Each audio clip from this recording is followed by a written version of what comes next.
그래서 2차 시 수업 진행해 보도록 하겠습니다. 2차 시는 저번 시간에 이어서 신재생 에너지 부분에 들어가게 될 거고요. 우리 수업에 들어가기 전에 여러분들 시험에 관련된 이야기를 좀 나눠보려고 해요. 우리 이미 스쿨투게더 가정통신문을 통해서 이미 나갔을 텐데 다시 한번 정확하게 짚어주도록 할게요. 우리 기술가정 시험 같은 경우에는요. 저번에도 말씀을 드렸다시피 일단 기말고사는 여러분들 확실히 보니까 기말고사는 잘 대비를 하고 있어야 되고요. 기말고사는 11월에서 12월쯤에 이제 기말고사가 있을 예정이고요. 그 전에 이제 수행평가를 여러분들이 보게 될 건데 그 부분을 정확하게 짚고 넘어가려고 합니다. 우리 기술 같은 경우에는 수행평가를 안 보게 될 예정이고요. 가정은 대신 수행평가가 있어요. 그러니까 여러분들이 그거를 정확하게 잘 알고 있어야 할 것 같아요. 일단 기술 가정이 기술과 가정으로 나눠지는 건 알고 있을 거예요. 그리고 그러다 보니까 이제 각각 교과 특성도 다르고 이제 차시도 여러분들 조금 달라요. 기술 같은 경우에는 1차 시만으로 구성이 되어 있고요. 일주일에 1차 시, 가정 같은 경우에는 일주일에 2차 시로 구성이 되어 있어요. 그러다 보니까 이제 가정은 아무래도 여러분들이 등교를 했을 때 평가를 하는 게 조금 수월하게 진행이 될 수 있는데 기술 같은 경우에는 여러분들이 일주일에 한 번밖에 들어있지 않기 때문에 여러분들이 학교에 나왔을 때 그 1시간 안에 과연 제대로 평가를 할 수 있을까 하는 그런 의문도 생기고 이제 좀 그런 부분에 있어서 조금 불합리한 게 생길 수도 있다라고 판단을 해서 기술 같은 경우에는 수행평가를 진행하지 않기로 결정을 했어요. 그래서 여러분들이 꼭 기억을 해둬야 되는 거는 기술만 수행평가를 안 치는 거지 가정도 안 치는 건 아니라는 거. 기술은 수행평가가 없고 가정은 수행평가가 있으니까 여러분들이 그거를 잘 대비를 해주셔야 될 것 같아요. 아마 가정 선생님께서 말씀을 해주시겠지만 10점으로 가정 수행평가가 구성이 되어 있고요. 그러면은 기술 수행평가는 0점이니까 수행평가 총점은 일단 100점 만점이긴 한데 이제 전체적으로 봤을 때 10점이에요. 그럼 이제 100점 만점으로 보았을 때 90점이 남잖아요. 그 90점이 여러분들 기말고사 점수로 들어가게 됩니다. 그래서 이제 기술은 기말고사만 친다는 거를 잘 기억을 해줬으면 좋겠습니다. 자, 그래서 여기까지 일단 시험에 관한 이야기를 해보았고요. 저번 시간에 이어서 우리 신재생 에너지 분야 다시 한번 보도록 할게요. 저번 시간에 에너지 분야, 에너지란 무엇인지에 대해서 공부를 하고 그리고 기존에 우리가 사용을 하던 에너지에 대해서 조금 자세하게 우리가 알아보았어요. 일단 우리가 기존에 사용하던 에너지는 크게 두 가지죠. 화석연료와 원자력인데 화석연료 같은 경우에는 그 상태에 따라서 기체냐, 액체냐, 고체냐에 따라서 이렇게 세 가지로 나눠졌죠. 그래서 먼저 고체인 경우에는 석탄, 기체인 경우에는 천연가스, 그리고 액체인 경우에는 석유로 존재를 했어요. 그래서 이제 각자 그 특성에 따라서 조금 쓰임이 달랐죠. 얘가 기체인 경우에는 엄청 활발하게 우리가 사용을 할 수 있고 석유 같은 경우에도 불을 이렇게 붙이면 굉장히 불이 잘 붙는 스타일이고 석탄 같은 경우에는 뭔가 폭발적으로 이렇게 불이 붙는다기보다는 이제 고체다 보니까 아무래도 좀 외부에서 뭔가 불을 붙였을 때 잘 타기는 하는데 이렇게 서서히 타는 그러한 특성을 가지고 있어요. 좀 더 불이 활활 타오르게 이렇게 옆에서 돋굴 수 있는 약간 나무처럼 그런 느낌이었어요. 그래서 각자 쓰임이 조금 달랐죠. 석탄 같은 경우에는 우리 전기 발전소에서 많이 사용이 되었고요. 우리 천연가스 같은 경우에는 난방용으로 많이 사용이 됐고 석유 같은 경우에는 수송 우리가 많이 타고 다니는 그런 자동차, 내연기관 자동차의 연료로 사용이 됐었죠. 이 부분은 우리가 1학기 때 자세히 공부를 했어요. 그래서 이렇게 각자 쓰임에 대해서 알아봤고요. 우리 원자력 같은 경우에는 핵이 분열하는 에너지를 사용을 해서 열에너지를 얻는 형태였죠. 그래서 그 특성상 핵이 잘 분열되는 특성을 가지는 우라늄이라는 원소를 활용을 했어요. 그래서 특히 우리 이 석탄과 우라늄 같은 경우에는 전기 에너지를 많이 생산을 하는데요. 우리 에너지 분야에 있어서 전기 에너지가 현대에 굉장히 많이 사용이 되고 있잖아요. 그래서 어떻게 전기 에너지를 우리가 실생활에서 사용을 할 수 있는지, 우리가 이러한 에너지를 통해서 석탄이나 우라늄이라는 에너지를 통해서 우리가 전기를 얻게 되는 그 과정에 대해서 굉장히 자세하게 살펴보았죠. 그래서 우리 발전소가 어떻게 작동을 하는지 살펴보았어요. 우선 가장 먼저 이 석탄과 우라늄을 통해서 열 에너지를 얻었고요. 이 열 에너지를 이용해서 우리가 물을 끓였죠. 물을 끓이면 뭐가 나와요? 증기가 나오죠. 그래서 이 증기라는 거는 굉장히 큰 에너지를 가지고 있기 때문에 우리가 터빈이라는 거를 막 돌릴 수 있는 그런 에너지를 가지고 있어요. 그래서 여기서 열 에너지를 통해서 끓은 증기가 이렇게 터빈을 돌려서 우리가 회전 에너지를 얻을 수 있어요. 그럼 이 회전 에너지를 통해서 우리가 발전기를 돌릴 수가 있어요. 발전기를 돌리면 우리가 그걸 통해서 전기 에너지를 얻을 수가 있게 되었죠. 그래서 이렇게 우리가 기존의 에너지를 어떻게 발전소에서 사용을 하게 되는지, 우리가 기존의 에너지들을 통해서 어떻게 전기를 얻게 되는지에 대해서 저번 시간에 자세하게 알아보았어요. 그러면 이번 시간에는 이제 본격적으로 우리가 이런 기존의 에너지들을 대체할 수 있는 신재생 에너지에 대해서 한번 알아보려고 합니다. 자, 그러면 신재생 에너지가 무엇인지 보도록 할게요. 신재생 에너지는 기존의 화석 연료와 원자력 에너지를 대체할 수 있는 굉장히 지속 가능한 에너지라고 우리가 이야기를 할 수가 있어요. 그래서 우리가 환경적인 측면에서 보았을 때 보다 지속 가능한 에너지를 위해서 우리가 신재생 에너지가 등장을 했다고 볼 수가 있어요. 우리 신재생 에너지는 이렇게 재생 에너지와 신에너지로 나눌 수가 있습니다. 두 가지가 조금 내용이 다른데요. 우리 재생 에너지는 앞에 재생이라는 말이 붙었잖아요. 그래서 재생이라는 것은 다시 사용할 수 있다라는 의미를 가지고 있죠. 어떻게 다시 사용이 가능할까요? 우리가 다시 사용이 가능한 것은 정말 이 에너지원은 끝없이 우리 주변에 끝없이 항상 존재하기 때문인데요. 그래서 보면은 이렇게 우리 태양 안 오는 날 없잖아요. 그죠? 우리 태양열을 계속 열심히 쓰면은 더 이상 태양열을 사용할 수 없나요? 아니죠. 우리 화석연료와 같이 어떤 고갈의 위험이 전혀 없고요. 계속해서 우리 주변에 존재하기 때문에 재생 에너지라고 이야기를 합니다. 계속해서 다시 사용을 할 수 있다는 거예요. 그래서 보면은 태양열, 그리고 지열 같은 경우에는 우리 땅 깊숙이 지구 중심을 보면은 마그마랑 막 이런 것들 있잖아요. 굉장히 뜨겁죠. 이러한 뜨거운 에너지를 활용하는 것이 우리 지열 에너지가 있고요. 그리고 수력 에너지, 우리 수력 발전 많이 이야기 들어보았죠. 물의 낙차 에너지를 활용을 해서 이용하는 방식이 있고요. 그리고 풍력 같은 경우에는 바람이 불잖아요. 우리 바람이 굉장히 세게 불면은 이제 그것도 에너지가 되는 거죠. 약하게 불어도 물론 에너지가 될 수 있죠. 어쨌든 바람이 굉장히 많이 부는 지역에다가 그런 에너지를 활용할 수 있는 어떤 기구를 설치하게 되면 우리가 바람이라는 것도 에너지로 사용을 할 수가 있는 거예요. 그리고 우리 해양 에너지 같은 경우에는 바다에서 이렇게 작용하는 것들의 에너지죠. 그래서 해양 에너지 종류가 굉장히 많은데 이따 좀 자세히 보도록 할게요. 그리고 태양광 에너지도 있습니다. 태양열과 마찬가지로 그 태양의 에너지를 이용을 하는 건데요. 둘이 조금 달라요. 조금이 아니라 많이 달라요. 그러니까 둘이 똑같이 일단 태양의 에너지를 이용하기는 하는데 태양열 같은 경우에는 열을 직접적으로 활용을 하는 거고요.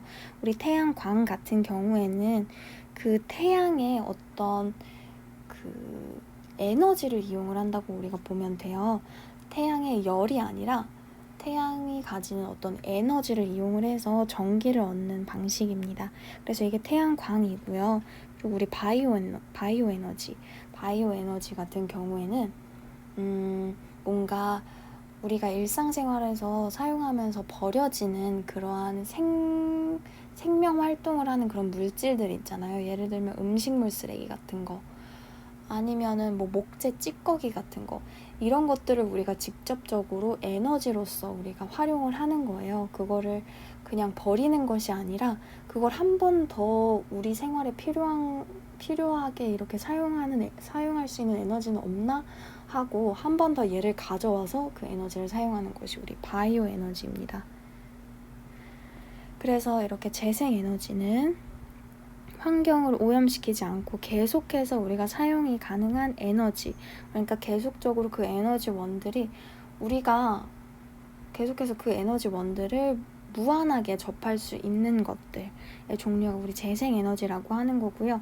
우리 신에너지 같은 경우에는 이 신이 들어가죠. 이 신이라는 거는 굉장히 new, 새롭다라는 뜻의 그 신입니다. 새로울 신이라는 그런 한자가 있잖아요. 그 신인데요. 그래서 우리가 완전하게 새로운 종류의 에너지라고 여러분들이 생각을 하면 돼요. 우리가 기존에 쓰던 어떤 화석 연료나 원자력 에너지와는 완전히 다른 새로운 에너지입니다. 그래서 우리가 수소 자동차 봤었죠. 그래서 그 수소 자동차에 쓰이는 우리 수소, 그리고 수소가 굉장히 이제 폭발을 잘 하잖아요. 폭발이 잘 이루어지는 그러한 특성을 가지고 있는데, 그런 것을 활용한 게 우리가 수소 에너지이고요. 이 수소를 활용을 해서 또 우리가 전기를 바로 얻을 수 있어요. 그게 바로 연료 전지라는 거고요. 그리고 우리가 기존에 사용하던 이런 석탄을 액화시켜서 마치 석유처럼 우리가 사용하는 거. 그러니까 기존에 분명히 석탄이라는 거는 존재하긴 하는데 그 석탄을 완전히 새로운 방식으로 우리가 사용을 하기 때문에 그걸 우리가 신에너지라고 해서, 신에너지에는 크게 이렇게 수소에너지와 이렇게 수소에너지 두 가지와 그리고 석탄 액화한 마치 석유처럼 우리가 사용을 할 수 있는 그러한 새로운 에너지, 이 세 가지 종류의 에너지가 들어 있습니다. 그래서 앞으로 차근차근 어떻게 이러한 에너지를 우리 일상생활 속으로 가져와서 사용할 수 있는지 그 과정에 대해서 자세하게 살펴볼 거고요. 여기 선생님이 노란색으로 이렇게 표시한 그러한 에너지원들 있죠. 여기 수력, 풍력, 해양, 태양광, 연료전지와 같은 이런 에너지는 어떠한 공통적인 특징이 있을까요?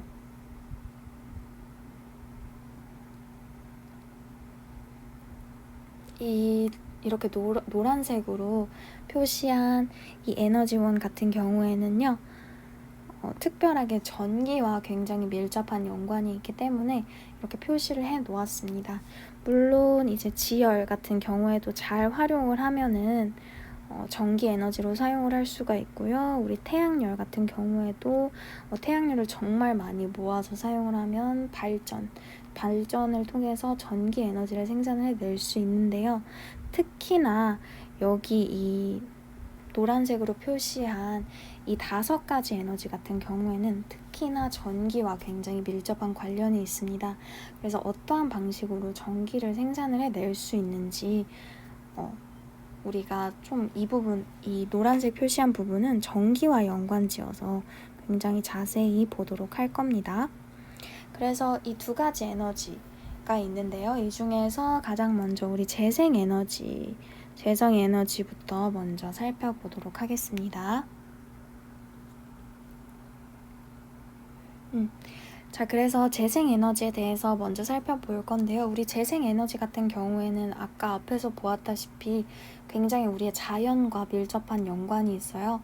자연적으로 항상 존재하는 것들과 밀접한 연관이 있었죠. 그래서 태양, 땅, 물, 바람, 어떤 해양의 흐름, 이런 바다의 흐름 같은 것들과 굉장히 밀접한 연관이 있었어요.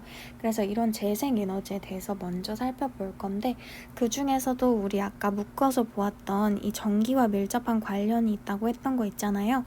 이 부분에 대해서 가장 먼저 알아보도록 할게요. 자, 여기서 우리 이 5가지를 여기 이렇게 표현을 해 보았는데요. 수력, 해양, 지열, 풍력, 태양광 이렇게 5가지가 전기와 밀접한 관련이 있다고 아까 이야기를 했어요. 근데 그 중에서 우리 지열 같은 경우에는 지열의 대부분을 이렇게 발전 전기로 변환해서 사용을 한다기보다는 이제 다른 부분도 있기 때문에 지열은 일부분만 해당이 된다고 여러분들이 생각하면 될 것 같아요. 그래서 이렇게 5가지를 먼저 살펴보게 될 건데요. 우리 그 중에서 이 태양광과 수력, 해양, 풍력, 지열 이렇게 2가지를 나누어서 살펴보도록 하겠습니다. 그 이유는 태양광 같은 경우에는 전기를 얘가 직접적으로 생산을 해내는 특성을 가지고 있어요. 반면에 우리 수력, 해양, 풍력, 지열 같은 경우에는 전기를 아까 우리가 살펴보았던 발전소의 모습 있잖아요. 아까 우리가 기존의 에너지를 활용을 해서 전기를 생산하는 모습과 굉장히 많이 닮아있기 때문에 그 흐름이 같기 때문에 이 4가지는 같이 묶어서 살펴보도록 할 거고요. 반대로 우리 태양광 같은 경우에는 이런 전기를 이런 긴 과정을 거치지 않고 전기를 바로 우리가 이렇게 전자를 발생시켜가지고 전자가 흐르게 하는 게 우리 태양광이에요. 그래서 이 위에 4가지와는 조금 달라요. 막 발전소를 통해서 전기를 얻는다기보다는 직접적으로 전자를 태양광이 움직이게 해서 전기를 얻는 방식이기 때문에 조금 다르기 때문에 따로 살펴보도록 하겠습니다. 그래서 먼저 수력, 해양, 풍력, 지열 에너지가 어떻게 전기를 얻는지 그 과정을 한번 살펴보도록 할 건데요. 이 4가지 에너지가 전기를 얻는 방식은 발전소, 우리가 아까 살펴보았던 그 발전소를 통해서 전기를 얻게 됩니다. 그래서 발전소에서 마지막 부분에 마지막 부분에 전기를 얻는 방식을 살펴보게 되면은 그때 일단 열 에너지를 가져와서 증기를 끓여서 터빈을 돌렸죠. 그래서 터빈을 돌려서 회전 에너지를 얻었어요. 그 다음에 회전 에너지를 통해서 우리가 그때 자석을 막 돌린다고 했잖아요. 그러니까 자석을 돌려서 자기장에 변화를 줍니다. 자기장에 변화를 주게 되면은 어떻게 된다 했어요? 우리가 뭔가 굉장히 전기가 잘 통할 수 있는, 전자가 굉장히 잘 이렇게 튀어나갈 수 있는 구리도선 같은 곳에, 구리도선 가까이에 자기장을 계속해서 자석을 돌려서 자기장의 변화를 계속해서 주게 되면은 그 구리도선 안에 전류가 흐른다고 이야기를 했죠. 전자가 튀어나와서 전류가 흐른다고 그때 말씀을 드렸어요. 그래서 그러한 방식으로 우리가 터빈이 회전 에너지를 우리 발전기에 전달을 하게 되면은 전기 에너지가 발생한다고 말씀을 드렸습니다. 그것과 마찬가지로 이것도 회전 에너지를 얻어서 터빈을 돌리고요. 그 터빈을 통해서 이제 발전기가 작동해서 이제 전기 에너지를 얻는 형태예요. 그래서 여기서 발생한 전기 에너지를 우리 가정 곳곳에 우리 전선을 통해서 전달을 하는 형태인데요. 여기에선 우리 아까는 열 에너지를 가장 먼저 얻어서 그 열 에너지를 통해서 물을 끓여서 증기를 얻어서 그 증기를 통해서 회전 에너지를 얻었어요. 근데 우리 여기에서 볼 수 있다시피 물이나 바람이나 이런 해양 에너지, 지열은 조금 예외일 수도 있는데 어쨌든 이 3가지 같은 경우에는 뭔가 열을 직접적으로 얻는다고 보기는 좀 어렵죠. 그죠? 이거를 통해서 우리가 얘를 끓이지 않는 이상 열 에너지를 얻긴 힘들 거예요. 대신 우리는 얘네를 통해서 바로 회전 에너지를 얻을 수가 있게 돼요. 바로. 그죠? 한번 생각을 해볼까요? 우리 일단 풍력이 제일 쉬우니까 풍력 먼저 생각을 해볼게요. 우리 풍력 같은 경우에는 여러분들이 제주도를 가거나 아니면 굉장히 바람이 많이 부는 대관령 이런 지역을 가게 되면은 이런 큰 이런 바람개비 같은 모습을 여러분들이 굉장히 많이 봤을 거예요. 멀리서 보면은 굉장히 아름답죠. 뭔가 굉장히 친환경적이어 보이고 굉장히 멋있는데 이렇게 바람이 많은 지역에 이런 날개, 날개를 이렇게 갖다 놓으면요. 바람이 많이 불다 보니까 이 거대한 날개가 회전을 합니다. 그래서 우리가 이때 바로 회전 에너지를 얻을 수가 있어요. 우리 이 날개 뒷부분에 보면은 우리 이 날개 뒷부분에 이렇게 이렇게 그러니까 날개가 앞에 이렇게 있고요. 우리 얘를 한번 옆에서 이렇게 살펴볼게요. 얘를 좀 옆 측면에서 보면은 이렇게 날개가 이렇게 있고요. 뭐 날개가 이렇게 있고 이 날개 뒷부분에 보면은 이렇게 어떤 공간이 있고 공간 아래 이렇게 돼서 이렇게 이게 땅에 연결되는 이러한 형태예요. 측면에서 본 거예요. 그럼 여기 안쪽 부분에 보면은요. 이 부분에 이렇게 터빈이 들어있어요. 터빈이 들어있는 게 아니라 이 부분에 이제 발전기가 연결이 되어 있어요. 그래서 이 날개가 이렇게 돌면은 이 발전기 안에 있는 자석 부분도 같이 돌아요. 같이 연결이 되어 있어서 회전을 합니다. 그래서 여기에서 바로 전기를 우리가 얻을 수가 있어요. 그래서 이 전기를 이렇게 해서 뭐 아랫부분에 연결하고 그리고 여기 뭐 이제 변전소나 이런 전기 관련된 부분들에 이렇게 각자 다 연결을 하다 보면은 이 여기에서 생산된 전기가 우리 가정에까지 이렇게 공급이 될 수가 있는 거예요. 그래서 이러한 방식으로 우리가 풍력, 바람 에너지를 이렇게 바로 회전 에너지로 변환을 해서 이 회전 에너지를 통해서 발전기를 돌려서 전기 에너지를 우리가 얻을 수가 있는 형태라고 보시면 됩니다.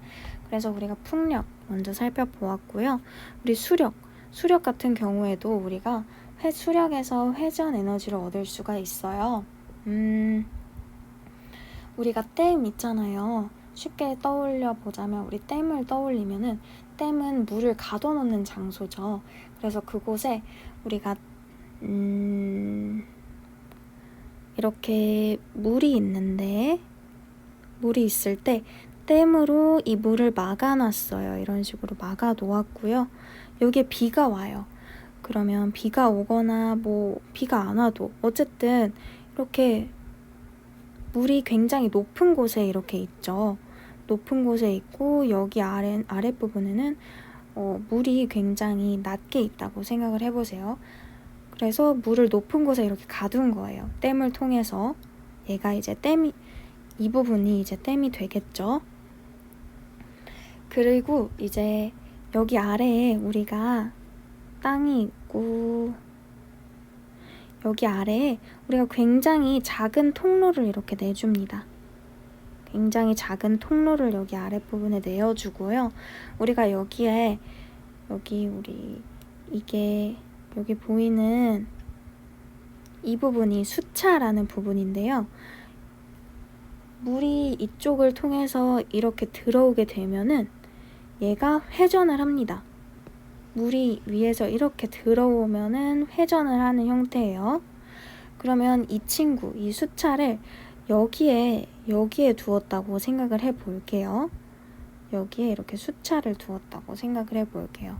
그러면 우리가 여기 문이 평소에는 이렇게 닫혀 있겠죠. 이렇게 닫혀 있다가 전기가 필요해 하고 얘를 이렇게 열었어요. 열어 놓으면은 이렇게 높은 곳에 있던 물이 아래로 이렇게 빠르게 빠져나가게 되겠죠. 그죠? 어떻게 그렇게 되는 걸까요?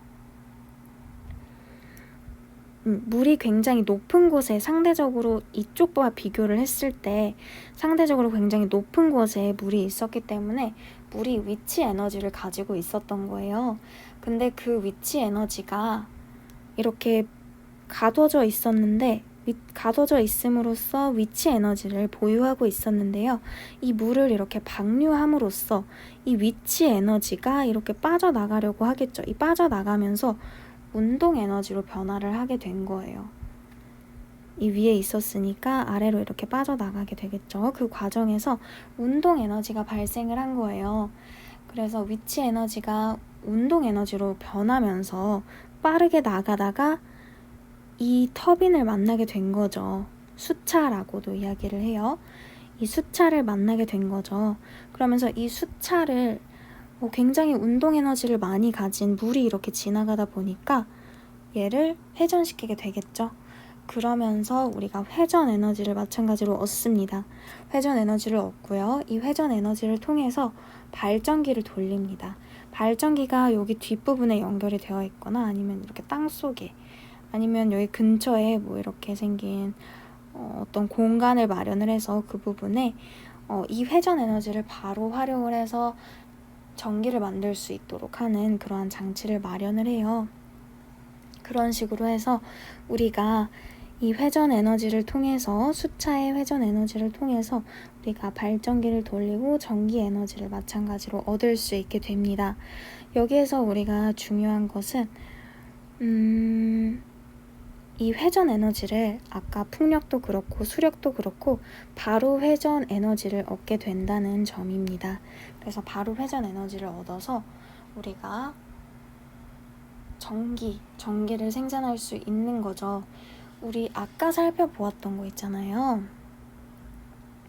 아까 이렇게 화석연료나 원자력 같은 경우에는 일단 가장 먼저 가지고 있는 연료를 통해서 열을 만들었죠. 열을 만든 다음에 또 이 열을 가지고 증기를 변환을 해서 또 그걸 통해서 다시 또 이제 회전 에너지로 얘를 변환을 했어요.